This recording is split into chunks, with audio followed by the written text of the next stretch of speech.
So I want to ask you a question today, and I really want you to be completely honest with yourself about this one. Oh, setting the bar high right away. Right. But seriously, think about this.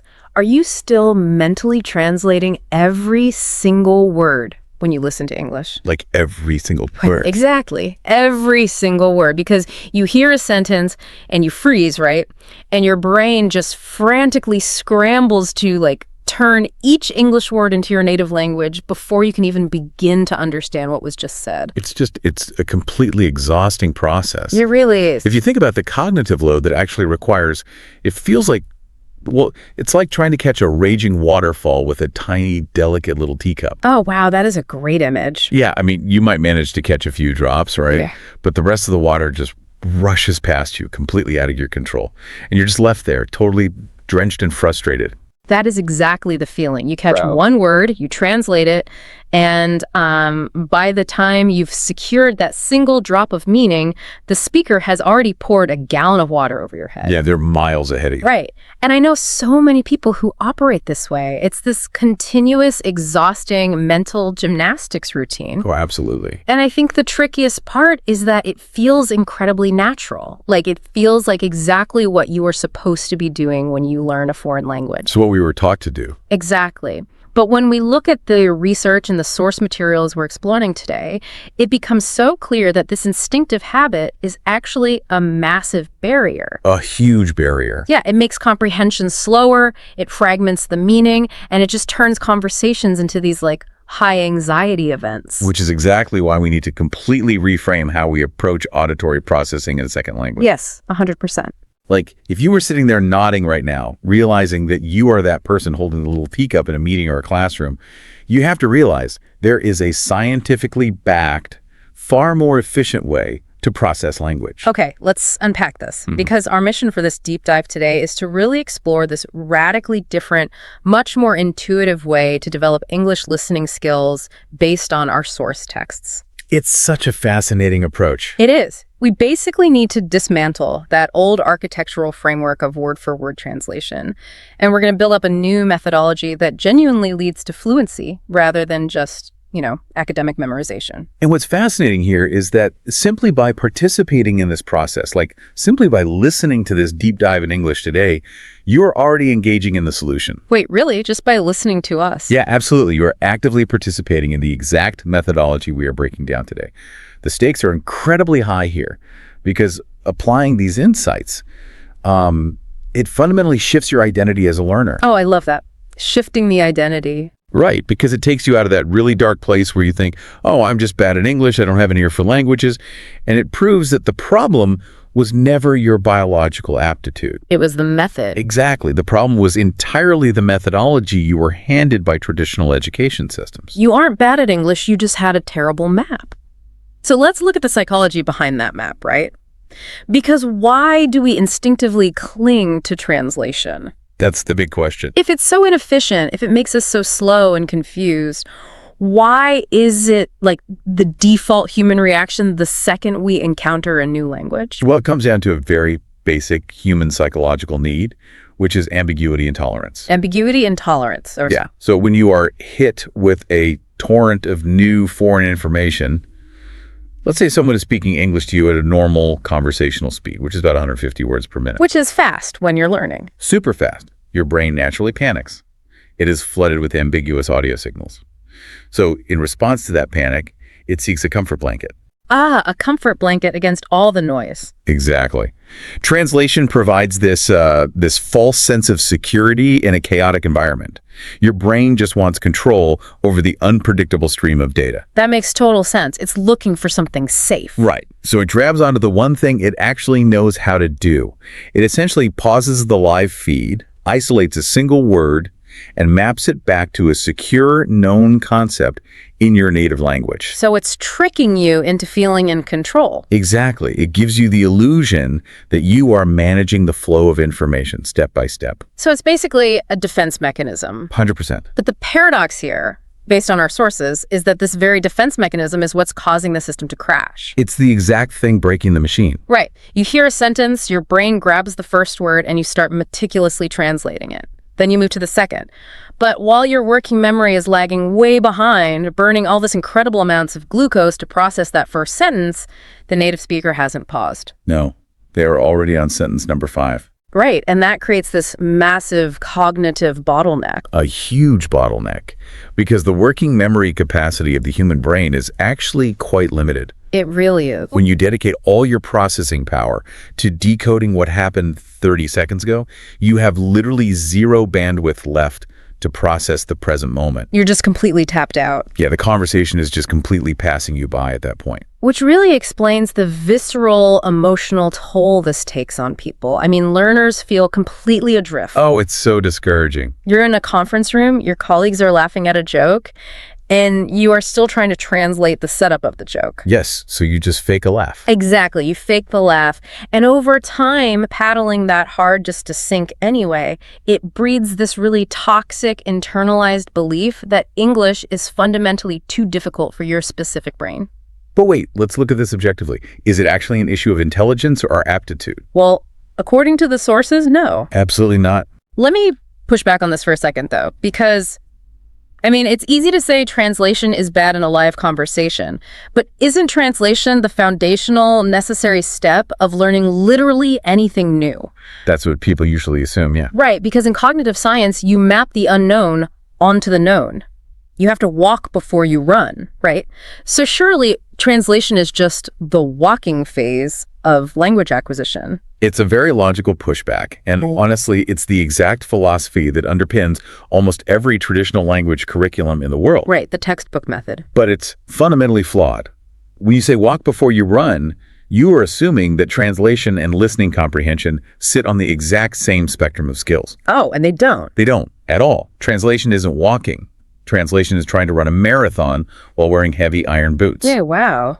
Iron boots. Yeah, it is a completely separate, highly specialized, and intensely taxing cognitive task. Here's where it gets really interesting. You were saying that understanding English and translating English are two entirely different neural processes. Completely different neural processes. Think about professional UN interpreters for a second. Okay, yeah. These are individuals who train for years, specifically to translate in real time.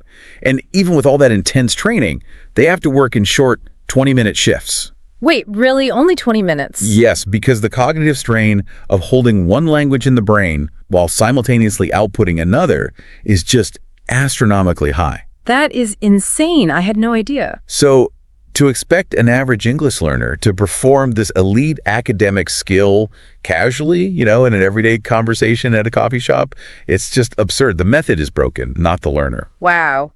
Okay, so if the teacup is never going to catch the waterfall, and if translation is this completely separate, exhausting skill, what is the actual alternative? Right, we need a new way. Yeah, how does an adult brain learn to process this river of audio without drowning? We have to transition away from active, panicked, hyper-analytical translation and move toward passive, immersive absorption. Passive absorption? That sounds almost too easy. It does sound easy, doesn't it? Yeah. We're talking about daily, non-intensive listening. Not sitting at a desk with a notebook, furrowing your brow, and dissecting grammar structures. Just listening. Just listening. Having English on in the background while you commute, while you cook, while you fold the laundry. It sounds totally counterintuitive because, as adults, we are conditioned to believe that learning requires intense, painful, conscious effort. No pain, no gain, right? Exactly. Yeah. But if we connect this to the bigger picture of human biology, we have a perfect, undeniable parallel. Infant language acquisition. Oh, right. Think about a baby learning their native language. Exactly. They don't have a translation base. They literally cannot map the new language onto anything because there is no prior language in their brain. What's fascinating here is that when a parent points to a cat and says cat, the infant isn't running that sound through some linguistic filter. Right, they don't have one. They are engaging in what neuroscientists call statistical learning. They absorb the phonemes, the basic sounds, the tone of voice, the physical context, the facial expressions. So they're taking in the whole picture. They do this passively for months. Yeah. It is pure, unfiltered auditory immersion. They're just gathering data. And then, once the neural pathways are sufficiently myelinated, they begin to speak. Now, obviously, we have to acknowledge that we are not infants. Sadly, no. An adult brain operates differently. We have jobs, we have established semantic networks in our native language, and we can't just, lie in a crib for 2 years passively soaking in the world. We can't. And adult neuroplasticity is certainly different from a child's. However, the underlying biological mechanism for acquiring language remains fundamentally the same. Okay, so the core engine is the same. Yes. The principle is immerse first. Allow the brain's pattern recognition software to run in the background, and comprehension will follow naturally. We had to stop trying to force comprehension through the artificial manual filter of translation. Which brings us to the ultimate cognitive goal here, according to the source material: forging direct neural pathways. That's the holy grail. Let's do a live visualization for the listener to really solidify this. When you hear the English word dog, what sequence of events fires in your brain? That's a great exercise. Do you hear the sound dog, then consciously retrieve the word for dog in your native language, and then conjure the image of the animal? Or do you just instantly see a dog? Well, if you possess direct comprehension, you instantly see the dog.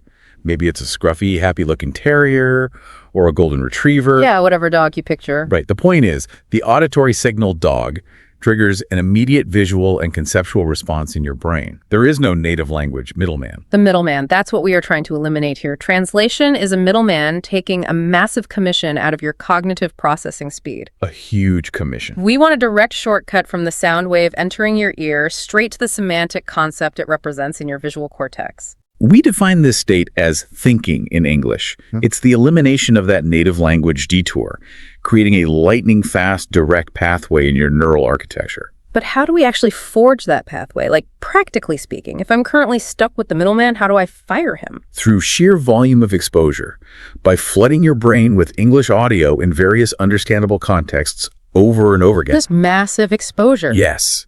You let the brain do what it evolved over millions of years to do, which is identify patterns and create efficient shortcuts. And this leads to an incredibly liberating concept from the text: the 70% rule. Oh, I love the 70% rule. Because a lot of people think, if I don't understand 100% of this podcast, I'm failing. But the reality is that you do not need 100% comprehension to make rapid progress. Not at all. In fact, if you understand 100%, you aren't actually learning anything new. The material is too easy. The sweet spot is grasping just 70% of what is being said. 70% is the absolute magic number. It provides enough scaffolding, enough known context for your brain to subconsciously figure out the remaining 30%. So you're building a bridge. Exactly. And even if you miss a specific vocabulary word, you are still absorbing the macro elements of the language. Like what? Like you are mapping the syntactical patterns. You are internalizing the intonation, like how a speaker's pitch rises at the end of a question. You are feeling the rhythm and musicality of English. It's like listening to a complex piece of music. You might not be able to identify every single instrument playing in the orchestra, but you can still hum the melody perfectly. That's a great way to put it. The melody is the structure of the language. Through thousands of hours of passive listening, your brain naturally fills in the missing instruments over time. Exactly. It's a deeply subconscious process. You have to trust your brain's incredible capacity to map these complex patterns without your conscious panic interference. Okay, so theoretically, this makes perfect sense. We want direct neural pathways, we want passive absorption, we want to hit that 70% sweet spot. Right. But the reality of actual learning is messy, and learners often accidentally sabotage this exact process. We are our own worst enemies sometimes. We really are. We try so hard to be like good, diligent students that we introduce massive friction into our own progress. So let's explore these well-intentioned mistakes that the source highlights. These are critical to identify because they are habits deeply ingrained in us by traditional test-based education systems. Let's start with a classic progress killer: the dictionary pause. Oh, everyone does this. I guarantee every single listener has done this. You are listening to an English podcast. You are in the zone, following the narrative, enjoying the flow. You're doing great. Right. Then suddenly the speaker uses an unfamiliar word. The immediate knee-jerk reaction is to hit pause. You pull out your phone, open a dictionary app, and search for the exact native language translation of that one word. Because it feels like the responsible academic thing to do. You are studying. You're being diligent. Right. But this raises an important question. What is actually happening to your brain's processing state in that moment. You are completely shattering the conversational flow. You are throwing a giant wrench right into the gears of your working memory. Precisely. The time it takes to pause the audio, open the app, read 3 different definitions, pick the right one, and then unpause.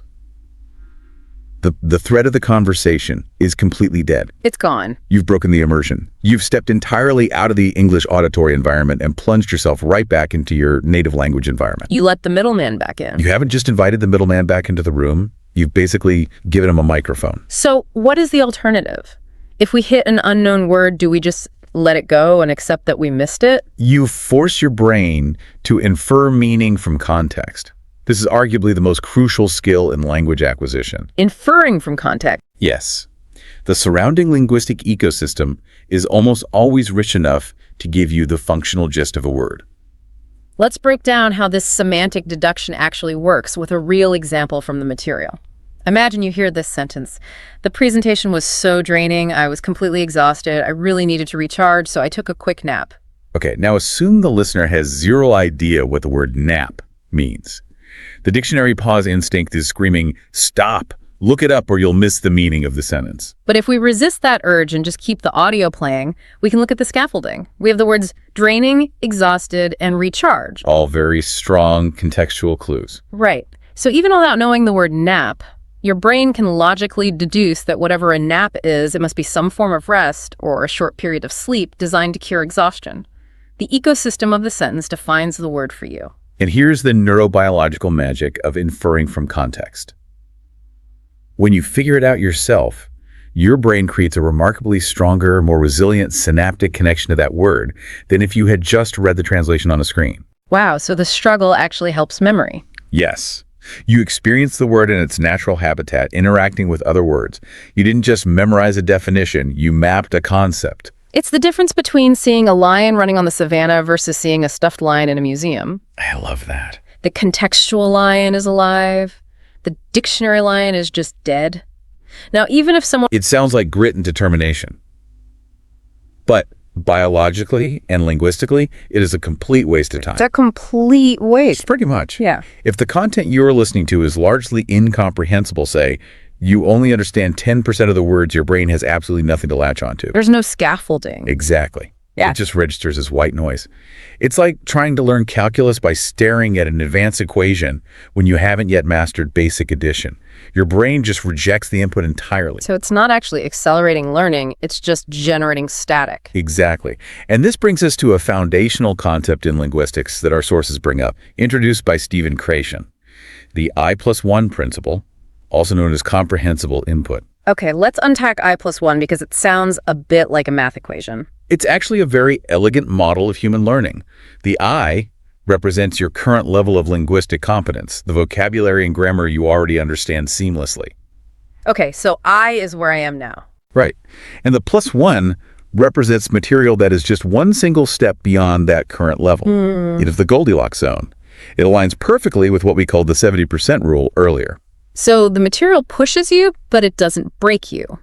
Because you understand the vast majority of the I, you possess the necessary context to naturally infer the meaning of the +1, that 20 or 30% you don't know. Precisely. If you are listening to a political debate and you only grasp 10% of it, you have no context to infer the remaining 90%. You just get a massive headache. Nobody wants that.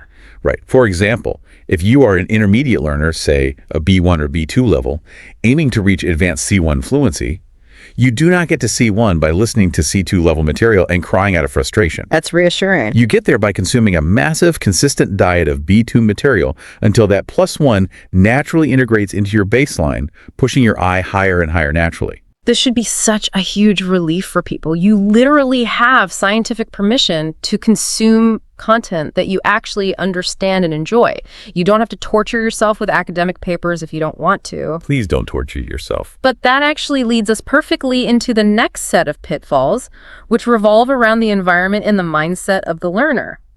Let's look at behavioral patterns that sabotage acquisition. This is where we move from the cognitive mechanics into the actual lifestyle of the learner. There is a very specific persona that emerges in language learning, which the source calls the grammar book hermit. Oh, the hermit. We've all been there a little bit. Let's paint a picture of this hermit. This is someone who spends hours alone at a desk. They are meticulously completing grammar exercises. They are memorizing irregular verb conjugation table. I probably have flashcards. Oh, they definitely have a textbook filled with 5 different colors of highlighter ink. But they rarely, if ever, actually engage in authentic listening or speaking in the unpredictable real world. They're treating language as a mathematical puzzle to be solved logically, rather than a dynamic communication tool to be experienced organically. Right. Now, to be fair, academic study has its place. Understanding the underlying structural rules of a language can be a helpful roadmap. Sure, grammar isn't totally useless. But declarative knowledge, knowing about the rules of a language, is entirely insufficient for procedural knowledge, which is the actual ability to use the language in real time. It's like reading 10 books on the aerodynamics and mechanics of a bicycle.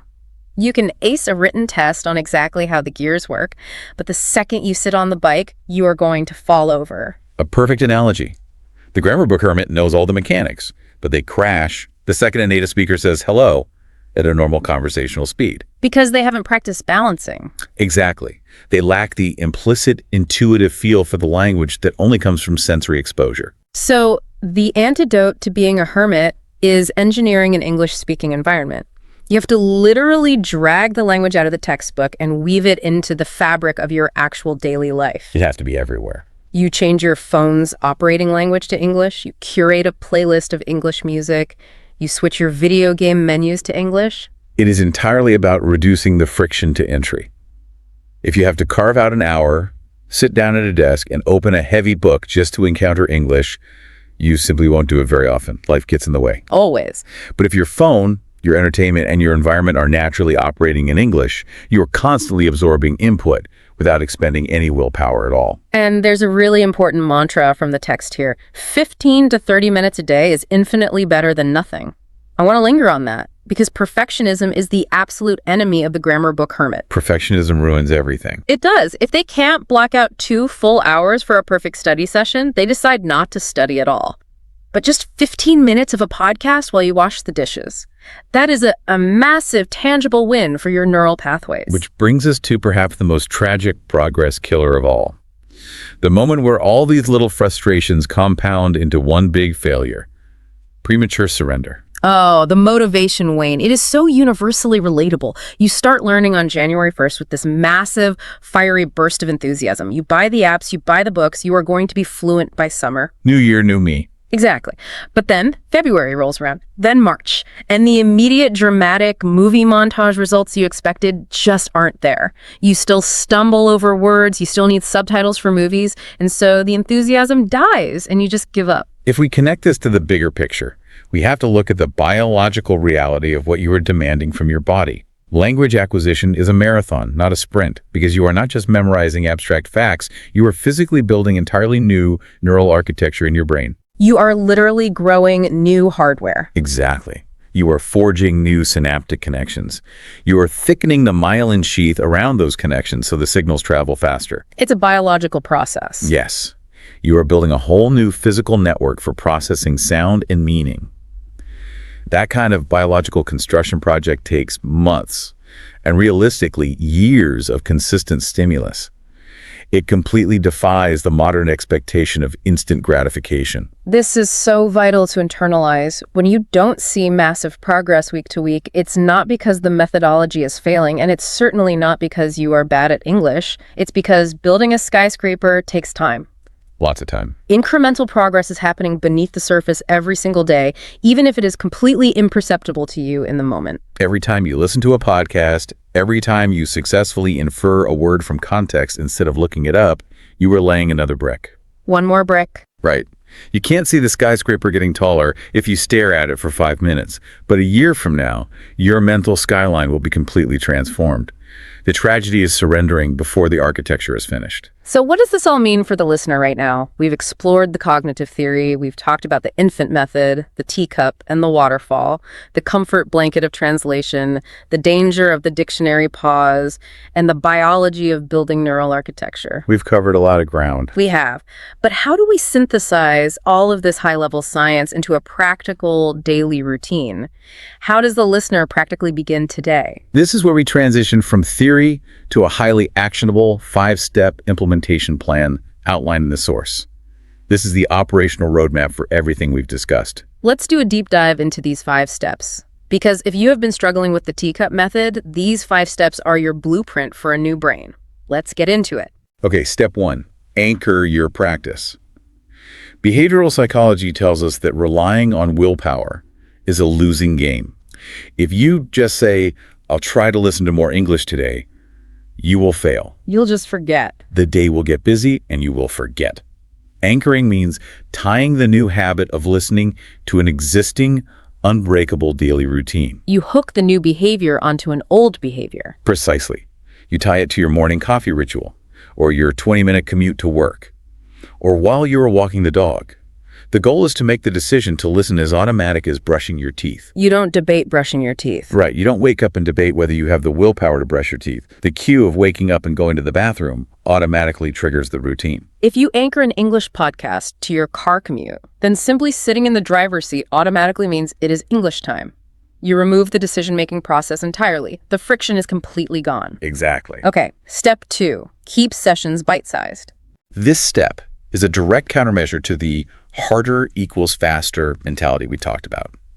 When people get highly motivated, they often try to execute a 2-hour intensive listening session on day 1. And what happens? They experience massive cognitive fatigue.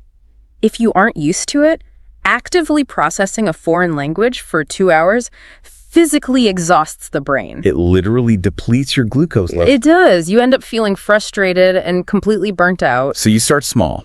You start with 10 to 15 minutes to build your auditory stamina. You have to train your brain's endurance exactly like you would train a muscle at the gym. Right. You wouldn't walk into a gym on your first day and try to bench press 300 pounds. I mean, you could try, but it wouldn't end well. You start with the light weights. 10 minutes of focused, passive listening is the lightweight. You let your brain adapt. Once 10 minutes feels effortless, you extend it to 20. It's the marathon approach. Incremental loading. Okay, step 3 is crucial because it addresses what you are actually putting into your ears. Step 3, choose captivating content. There is a fascinating neurological mechanism at play here. Boredom actively diminishes your brain's capacity to encode memory. Let's really highlight that. Boredom is an active learning blocker. It shuts the brain down. If you are forcing yourself to listen to dry English grammar lectures or news topics about economics that you don't even care about in your native language, your brain literally shuts down its intake valves. The dopamine drops, you stop paying attention, and the neural architecture just stops building. Therefore, your intrinsic interest is the fuel for the engine. Dopamine aids in memory consolidation. So use it to your advantage. If you are a foodie, you should be watching English cooking channels on YouTube. If you are a software engineer, you should be listening to tech podcasts in English.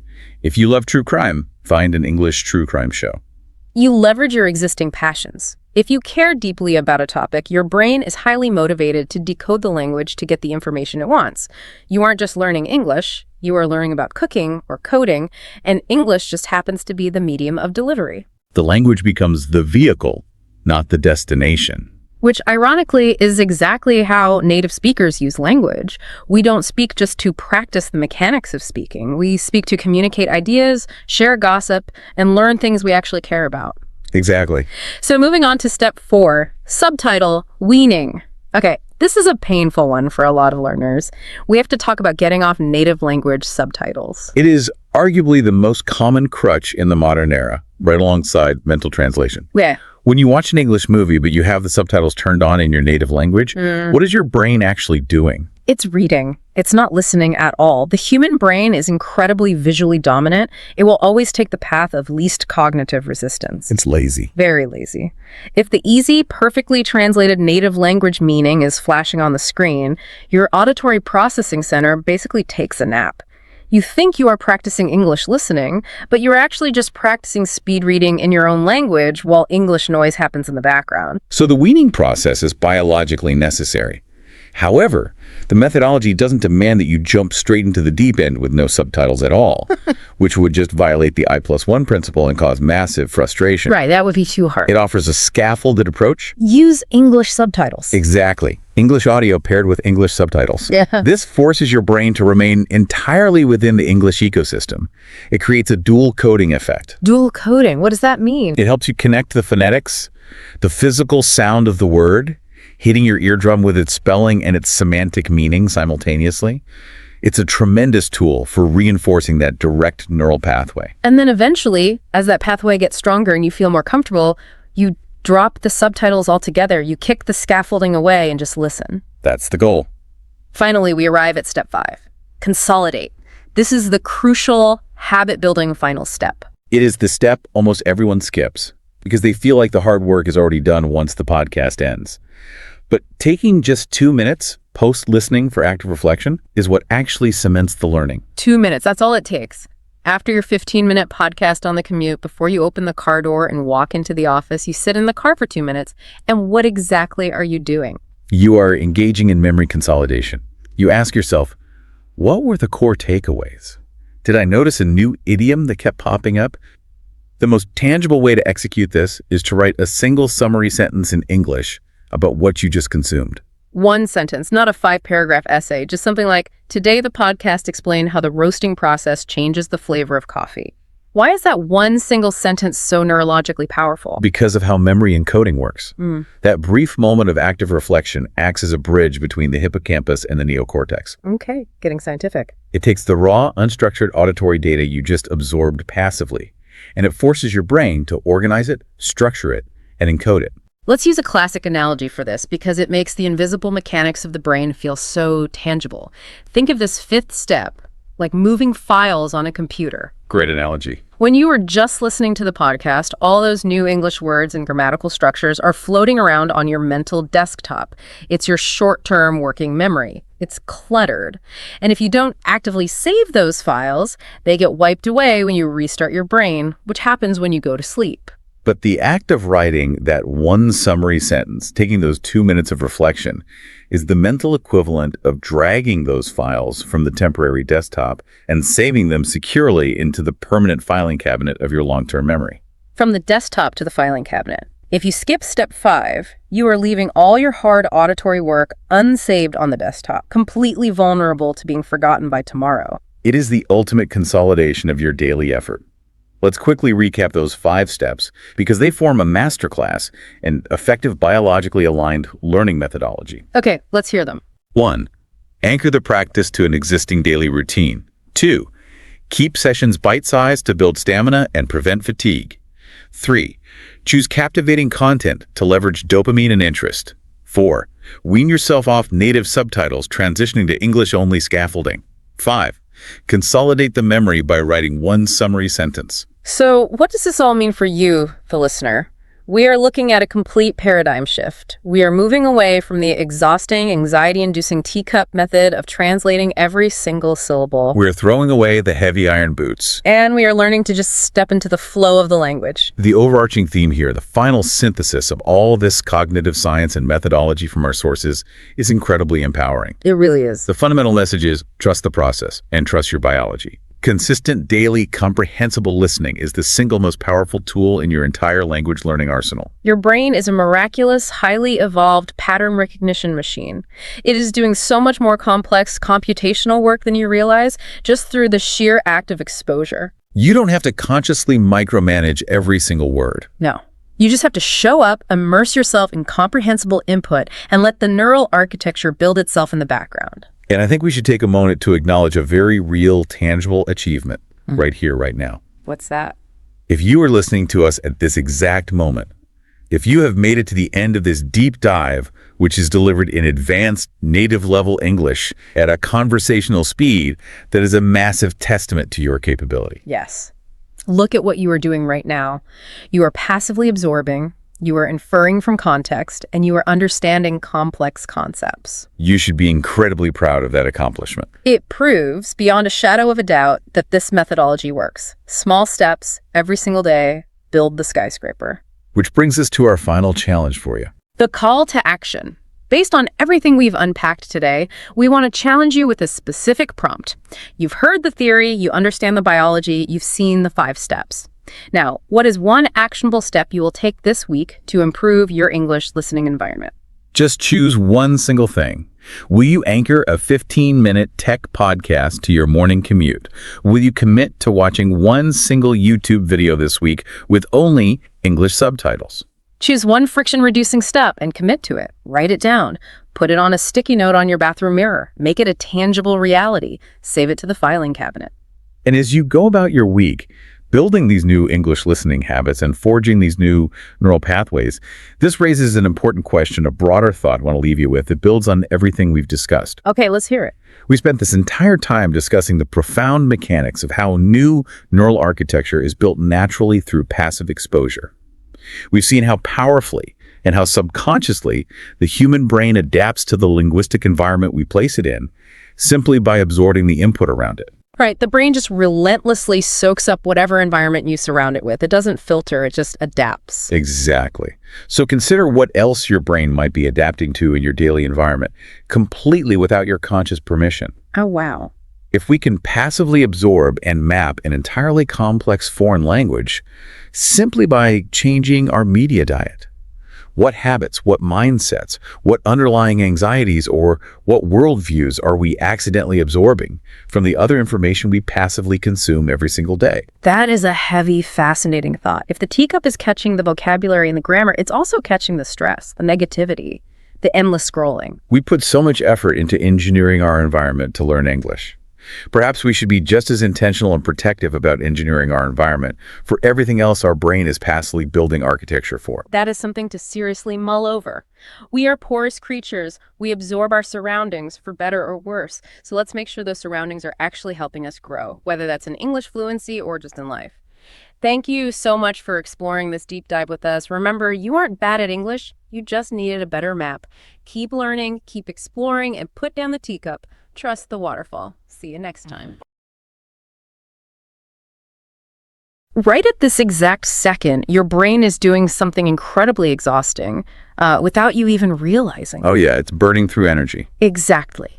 It is playing this frantic, super computationally expensive game of mental telephone.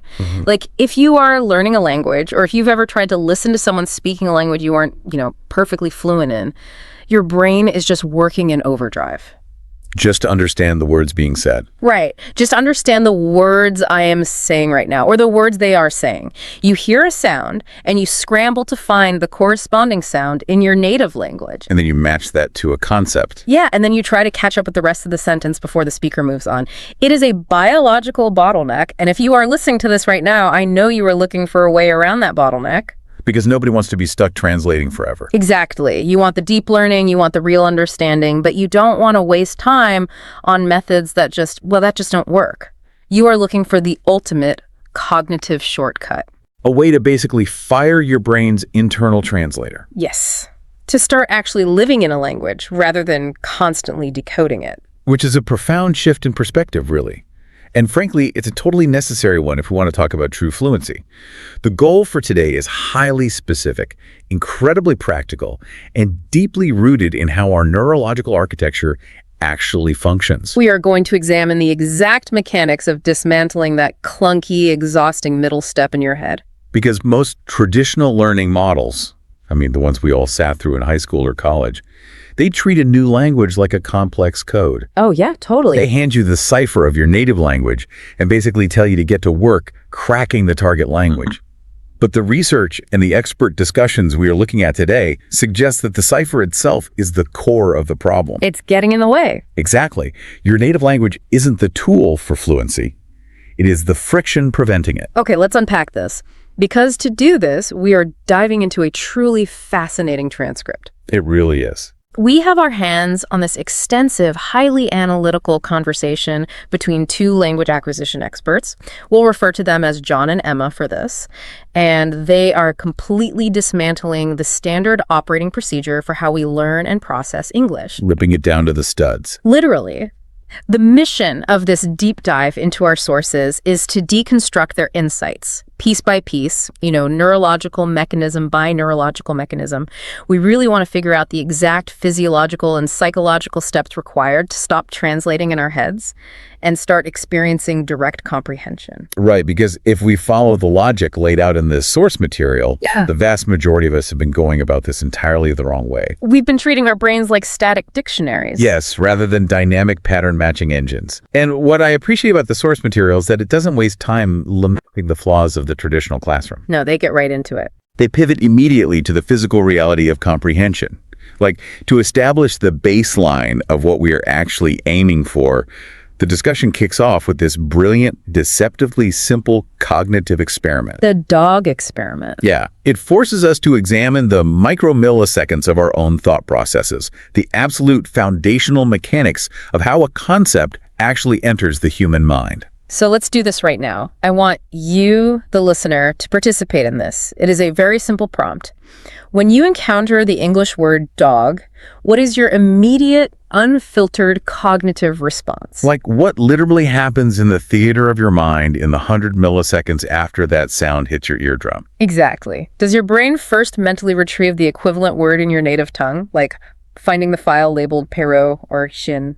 Or does something entirely different happen? It is such a revealing question because it cuts past grammar, it cuts past vocabulary lists, and goes straight to cognitive routing. The literal path the signal takes. Right. And Emma, one of the experts in our transcript, she provides an answer that perfectly illustrates the target state of language acquisition. For her, at this stage of her fluency, the process is instantaneous and entirely direct. She hears the auditory input, the specific acoustic wave of the word dog, and an image materializes in her mind without any linguistic intermediary whatsoever. No translating at all. None. She specifically describes seeing a scruffy, happy-looking terrier. Exactly. She doesn't think the word in another language. The auditory stimulus directly triggers a semantic and visual representation. A picture of a dog. Yeah, but more than just a picture, a concept. This concept of the linguistic intermediary is the absolute crux of the issue. Let's break down the biological cost of that intermediary. Because it's expensive, right? Extremely. When you rely on a native language translation, you are engaging a three-step cognitive process. First, the stimulus. Your auditory cortex processes the sound dog. Okay, step one. Second, the translation. The signal travels to the language centers of your brain, likely engaging Broca's and Wernicke's areas, to search your mental database for the native equivalent. Finding the word Perot. Exactly. Yeah. And then third, the concept. Only after retrieving Perot does your brain access the actual inherent meaning of the animal. It is a three-step routing protocol. Stimulus, translation, concept. But with the scruffy terrier example, she is describing a two-step process. Stimulus, concept. The native language is completely circumvented. It is totally absent from the equation. The source material refers to this as bypassing the cognitive middleman. And keeping that middleman employed is what makes listening to a second language feel so draining. You are essentially paying a massive cognitive tax on every single word. It is a massive tax, primarily paid out of your working memory. And working memory is a highly finite resource. It runs out fast. It really does. If you are spending a massive chunk of your working memory actively retrieving native translations for every third word in a sentence, you have very little computational power left over to actually grasp the overarching meaning of the paragraph. Let alone appreciate the nuance or the humor or the emotional undertone of what is being said. Right. You are so busy managing the translation dictionary that you miss the conversation entirely. Wait, if Emma is seeing a scruffy terrier in her mind's eye, isn't that visualization just a different kind of middleman? How do you mean? I mean, think about it. Instead of translating the English audio into a native text file, she is translating the English audio into a mental JPEG. How is pulling up a picture fundamentally faster or better than pulling up a translated word? Ah, I see what you're saying. Isn't a middleman, regardless of the file format? If I have to load an image to understand a word, that still sounds like decoding to me. That is a highly logical pushback, and it gets right to the heart of how cognitive science defines meaning. But it slightly mischaracterizes how the brain stores and retrieves conceptual data. Okay, how so? The image of the terrier she sees isn't a substitute for the word. It is the inherent meaning. In the source text, they explicitly define this as a semantic and visual representation. The semantic network in your brain isn't a dictionary of words. It's not just a list of definitions. No, it is a web of concepts, associations, emotions, and sensory memories. So the picture isn't a symbol standing in for the meaning, it is the raw material of the meaning itself. Exactly. Translating a word into another word is an active, conscious, and computationally heavy task. It requires symbolic manipulation. Perceiving inherent meaning, on the other hand, is instantaneous and largely subconscious. Like recognizing an object in real life. Precisely. Think about your daily life. When you walk into your kitchen and look at an actual physical chair, you don't have to internally vocalize the word chair to know that it is a piece of furniture designed for sitting. Right? I just know what it is. I can just sit on it. Exactly. You instantly apprehend its semantic meaning through its visual and physical properties. You don't decode the chair, you just understand it. The argument being made in our source material is that language processing needs to mimic that direct, immediate apprehension of physical reality.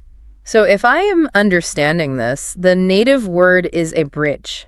You have to walk across it step by step, taking time and energy to get to the island of meaning. That's a great way to look at it. But the visual representation, the conceptual activation, that is the island. You are teleporting straight there. That is a perfect way to conceptualize it. And this brings us back to you, the listener. Test this cognitive routing on yourself right now. Yeah, try this out. As you listen to my voice, what happens in your neural pathways when I say a familiar word in a second language you might be learning? Let's say you've studied a bit of French, and I say the word pomme. The French word for apple. Right. Do you instantly, without a millisecond of hesitation, taste the crisp tartness and see the shiny red skin of an apple? Or do you hear my voice say pomme, then you hear an internal echo say apple, and then the concept materializes? That slight delay, that tiny little echo in your head, that is the cognitive middleman clocking in for work and slowing you down. Exactly. And the source transcript frames the elimination of that middleman not as a happy accident that just magically happens after 10 years of living in a country, but as an explicit, achievable engineering goal. It's something you can actively do. Yes. The objective is to force the brain to forge a new, direct neural pathway from the auditory stimulus directly to the semantic network, bypassing the translation centers entirely. And that phrase, engineering a system in your brain, is crucial. It moves us away from language learning as an abstract academic pursuit and into the realm of physical, neurobiological remodeling. You're literally changing the brain. Yeah. In the text, they note that the academic term for this state is direct comprehension. It is the ability to process the target language with the exact same neurological immediacy and lack of friction as your native language. But, as they point out, everyday learners usually just call it thinking in English. Thinking in English. It is the holy grail. It is what separates someone who is merely highly proficient at decoding from someone who is actually fluent. Because the decoder is still translating. Exactly. When you achieve direct comprehension, your brain ceases to function as a decryption machine. The translation centers power down, and the semantic networks take over the processing directly. To explain exactly what this looks like neurologically, the experts in our transcript use a metaphor that I think perfectly grounds the concept. They compare this transition from decoding to direct understanding as an upgrade from a winding country lane to a neural superhighway. It's a fantastic metaphor. And I want us to really sit with this metaphor because it isn't just a poetic way of saying you get faster. It accurately maps to the physical reality of how the brain builds and reinforces connections. Let's deeply analyze that country lane. A country lane is indirect, it is full of friction, it is bumpy, and you have to drive slowly to avoid crashing. Right, it's just a terrible road. From a neurobiological perspective, when you route an English word through a native language dictionary in your head, your neural signals are navigating that exact kind of inefficient pathway. Taking the scenic route. Yeah, and not in a good way. The electrical impulses have to travel from the auditory cortex, detour through the native language centers, find the corresponding symbolic match, and then finally travel to the conceptual network. This creates biological friction. It takes so much effort. It consumes immense cognitive energy. And the crashing on that country lane is what happens when you lose the thread of a conversation. Yeah. Like you are still navigating the twisty back roads of translating the first half of a sentence, and meanwhile, the speaker has already moved on to the next paragraph. You're left in the dust. You crash, your comprehension stalls, and you have to scramble to catch up. Exactly. But the neural superhighway represents a fundamentally different physical architecture in the brain. We are talking about literal biological changes here. Physical changes to the neurons. Yes. When a pathway is used repeatedly and directly, the brain engages in a process called myelination. It wraps the axons of those specific neurons in a fatty substance called myelin, which acts as electrical insulation. Wait, highly myelinated, you mean the brain is literally physically insulating these new pathways so the signals travel faster, just like wrapping a copper wire in rubber? That is exactly what is happening. The more you force the brain to access the meaning directly without the detour, the more myelin it lays down on that direct path. Wow, so the wire gets thicker and faster. Yes, the electrical signal travels exponentially faster and with far less energy loss. The superhighway isn't a metaphor for trying harder. It is a description of a newly constructed, heavily insulated direct route from the auditory cortex straight to the semantic network. You know, it sounds like typing a URL into a web browser. The country lane is having to look up the IP address in a physical phone book first, whereas the superhighway is having the site instantly bookmarked. Oh, that's a good way to frame it. Yeah, if we think about the architecture of the internet, the country lane is like having an uncached DNS lookup. You type in google.com, that's the auditory stimulus, but your computer doesn't actually know where that is. It has to ask a server. Right. It has to route a request to an external DNS server, this massive index, to translate google.com into a specific IP address, a string of numbers. Okay. Only after it gets that translation can it actually connect to the website. That lookup takes time. It introduces latency. That is a phenomenal analogy. The external DNS server is your brain's native language center. Right. But the neural superhighway is having the IP address locally cached or having the site instantly bookmarked at the foundational level. You type the URL, you hit enter, and the browser bypasses the external lookup entirely. It already has the coordinates. Boom! It already knows exactly where the meaning lives, and the page loads instantly. The meaning is just there. No latency, no lookup, no middleman. If we connect this to the bigger picture, your URL analogy perfectly aligns with the central thesis of our source material. The brain is an efficiency engine. It wants to minimize latency. It doesn't want to waste energy. Exactly. When you have a site bookmarked, your browser has built a dedicated, frictionless pathway to that specific data packet. The experts we are analyzing are arguing that fluency is simply the process of forcing the brain to construct a massive infrastructure project. Building thousands of bookmarks. You are building thousands upon thousands of these direct, highly myelinated bookmarks for every word and concept in the English language. Which is an incredibly exciting prospect. It means fluency isn't a talent, it's an engineering project. It's mechanics. But as Emma rightly points out in the transcript, this brings up the billion-dollar question.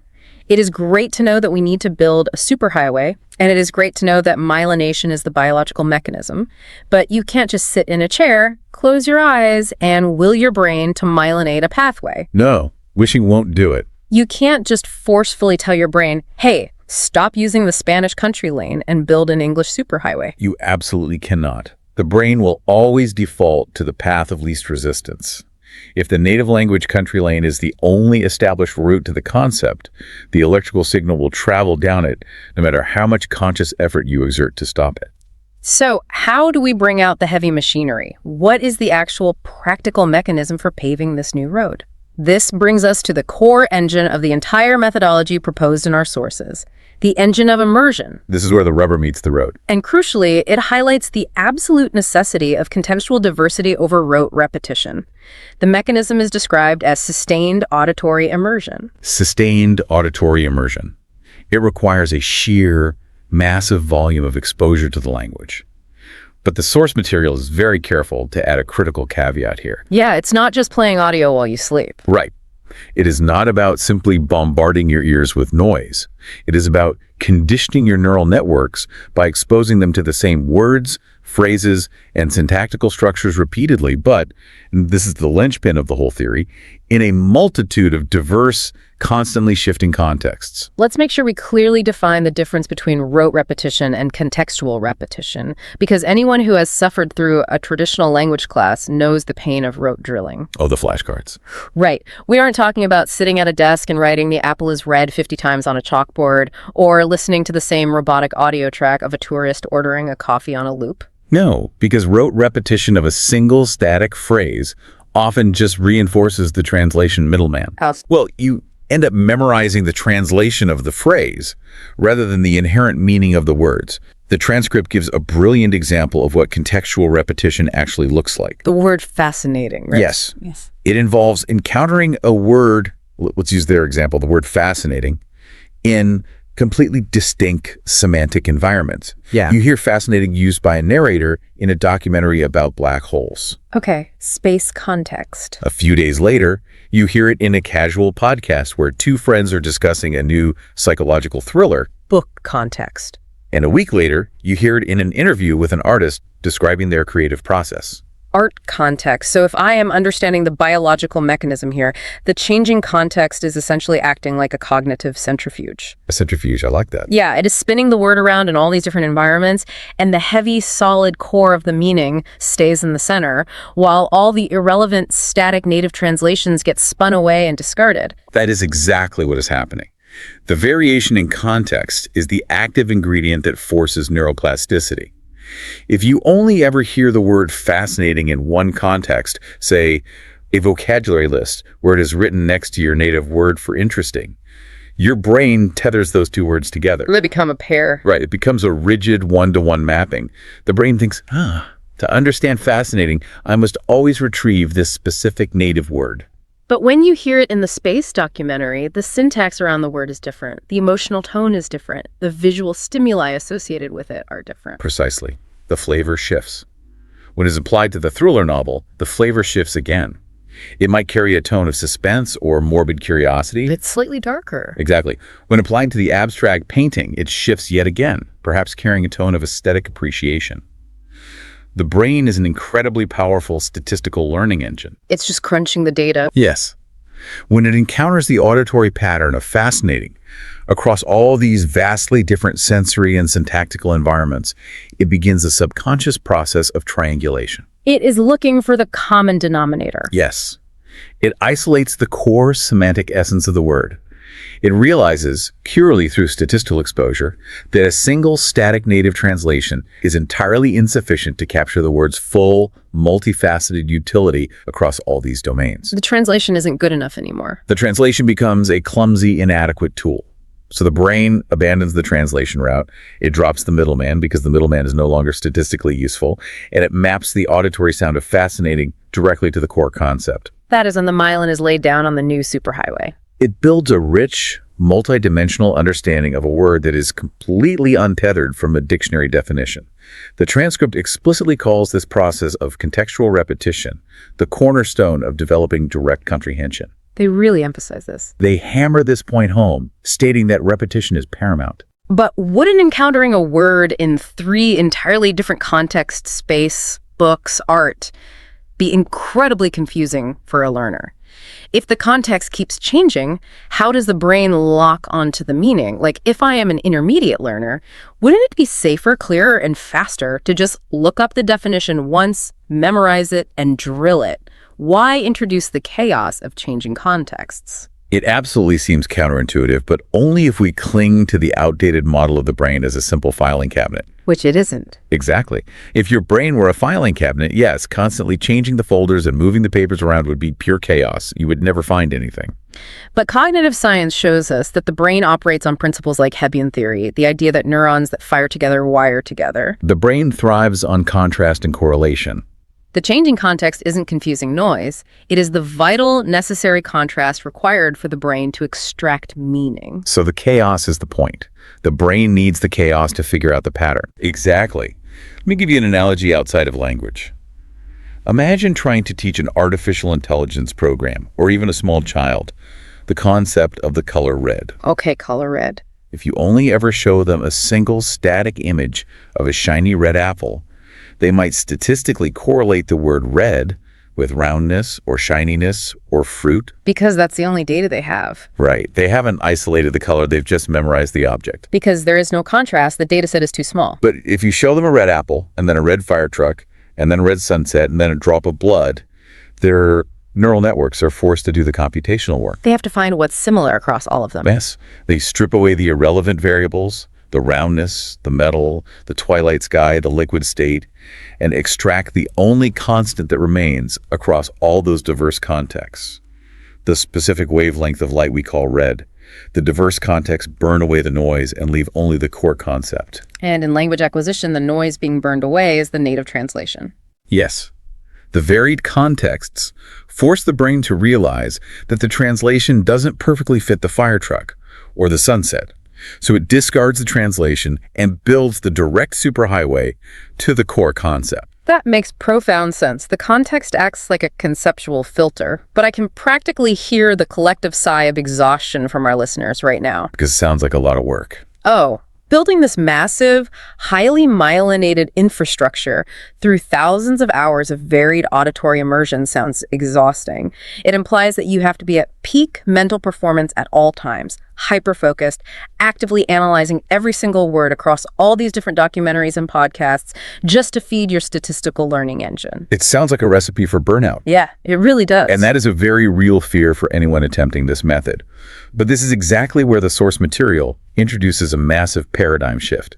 It directly addresses the cognitive fatigue you're talking about. Okay, good. This brings us to what I consider the most liberating insight in the entire transcript, the 70% rule and the immense, largely hidden power of the subconscious mind. Yes, this is the absolute truth bomb of the entire discussion. The experts state that what is particularly liberating about sustained auditory immersion is that it fundamentally does not demand 100% conscious comprehension from the learner. Which is huge. They call the need for total comprehension a misconception that paralyzes many learners. They state, unequivocally, that you do not need to understand every single word you hear. The relief that provides cannot be overstated. Think about the traditional academic model. It heavily penalizes ambiguity. You get a bad grade if you don't know a word. Right. If you read a paragraph and don't know 3 words, you are taught to stop, pull out a dictionary, write down the translations, memorize them, and then reread the paragraph. It breeds anxiety and interrupts the flow of language. It makes it a chore. But our source material is proposing a neurobiological reality that completely contradicts that classroom model. Think about the last time you watched a foreign film without subtitles, or maybe with subtitles in the target language. Remember that spike of panic you felt when a character spoke quickly and you missed a crucial verb? Oh yeah, the panic is real. Your brain freezes, you dwell on the missed word, and suddenly you've missed the next 3 sentences. That panic, that desperate need for 100% clarity, is a learned behavior. And the experts are telling us we need to unlearn it. We have to unlearn it because it is biologically inefficient. They explain that even if your conscious mind is only grasping 70% or 80% of the vocabulary in a given piece of audio, your subconscious mind is not just shutting down and ignoring the missing 20%. It's still working. It is doing a phenomenal amount of heavy lifting in the background. It is actively processing the data stream. So what exactly is the subconscious doing with that audio data if the conscious mind hasn't even deciphered the vocabulary? If I don't know the words, what is there to process? This is where we get into the acoustic properties of speech and the brain's predictive capabilities. The source text outlines this beautifully. When your conscious mind is focused on the 70% of the words it does know, your subconscious is absorbing the rhythms, the cadence of the speech, the intricate intonation patterns, and the overall prosody of the language. Okay, let's make sure we clearly define prosody and what the text refers to as the music of the language, because these aren't just poetic terms, they're functional components of communication. Prosody refers to the acoustic features of speech that extend over syllables, words, and phrases.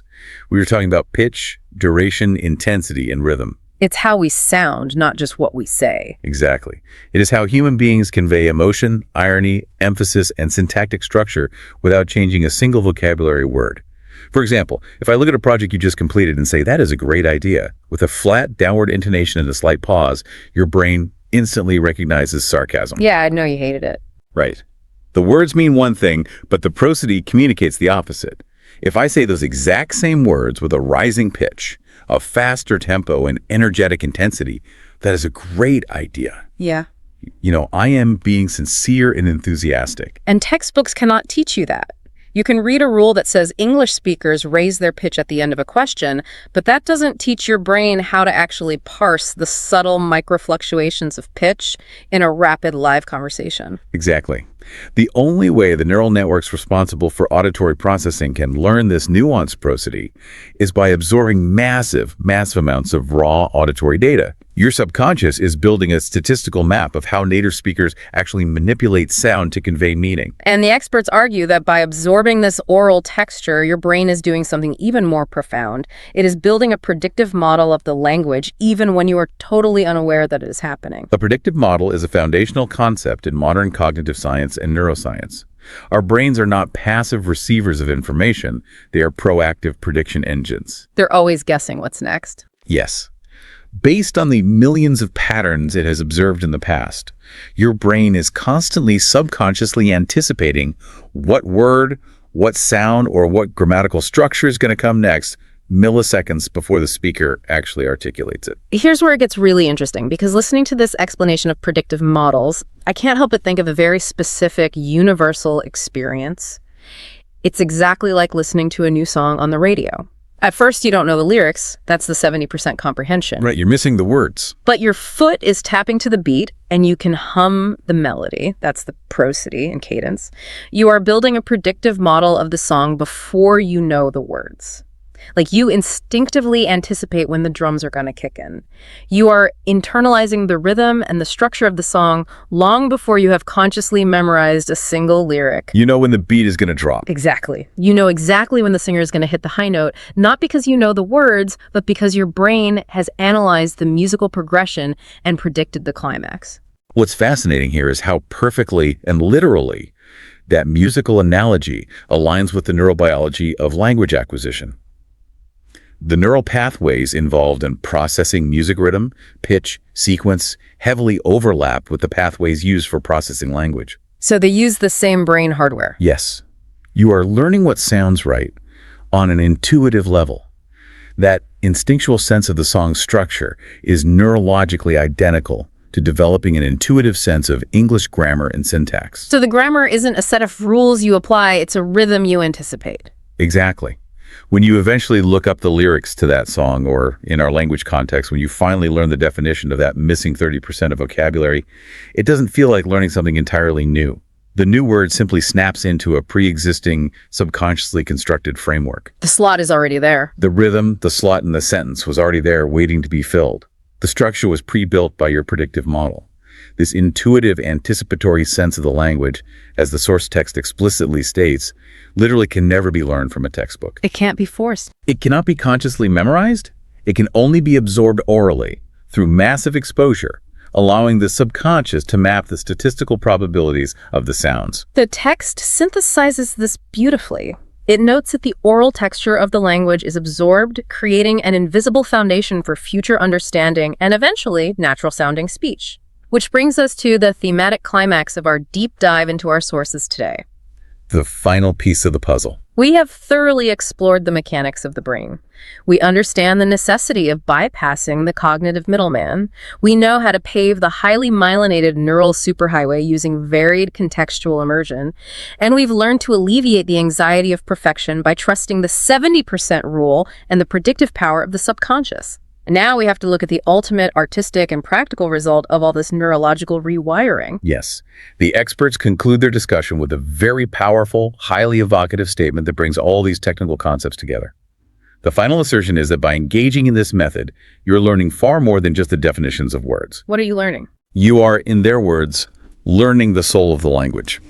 I want us to really dissect that phrase, the soul of the language. On the surface, it sounds almost spiritual, or perhaps just a bit of poetic exaggeration.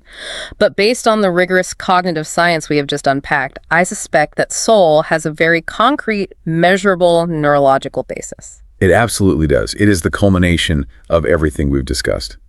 The soul of the language, in a neurobiological context, is the state of seamless, instantaneous integration. When everything fires at once. Yes.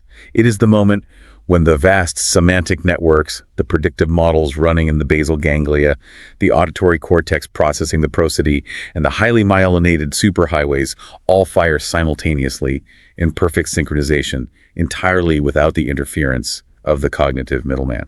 It is a moment the entire infrastructure project is fully operational and the native language translation centers are permanently bypassed. Exactly. Let's contrast this with someone who hasn't captured the soul of the language. Yeah. When a learner relies purely on textbook rules, memorized vocabulary, and native translations, they might eventually assemble a sentence that is 100% grammatically correct on paper. But it sounds weird. Right. When they speak it out loud, it will often sound robotic, stilted, or just slightly off to a native speaker. Why? Because it lacks the correct prosody. It lacks the natural rhythm. It was constructed mechanically, like a math equation, rather than generated intuitively from a predictive model. They are speaking the code, not the language. Precisely. But when your brain has absorbed massive amounts of auditory data across diverse contexts, you don't construct sentences consciously. You speak based on your predictive model of what naturally sounds right. It just flows. The soul is that effortless, intuitive connection to the language where the words you choose, the intonation you use, and the rhythm of your delivery are perfectly matched with the cultural and emotional cadence of how the language is actually lived and breathed by its speakers. It's the whole package. It is the transition from decoding data to expressing thought. So what does this all mean for you, the listener? It means giving up control.